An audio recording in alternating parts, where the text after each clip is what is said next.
Mike Timlin's infamous flip to first turned Toronto into a World Series winner, and Ottawa into a big Blue Jay booster. But then Montreal moved its AAA team to Ottawa, and the nation's capital became another Lynx in the Expos chain. I think there's a deep-seated resentment to Toronto anyway in Ottawa, so it's much easier to go to Montreal. So I don't think, even though Montreal is here tonight, it'll help perhaps, but I don't think there's any problem because I think this is an Expo town.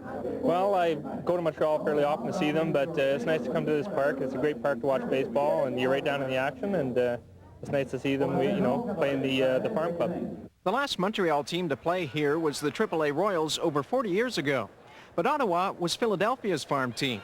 No rivalry with Toronto there.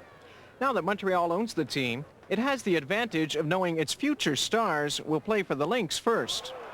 Gosh, Montreal's right down the road, and we think we've got a heck of a product there. We've got a lot of good young players, and hopefully the people will be able to come out, get familiar with our organization and our kids.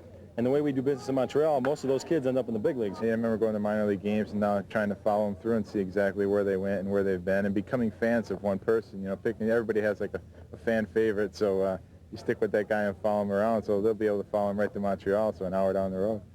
Another advantage is the annual visit by the Expos.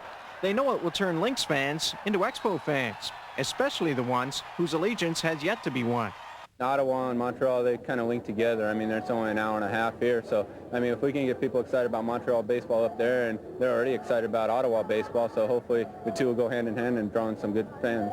So while the Expos build their fan base of the future, the Blue Jays' strength is their exposure.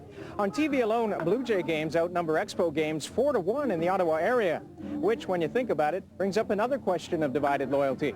Do you tune into Jim and Buck or Dave and Ken? Rob Sinclair, TSN, in Ottawa.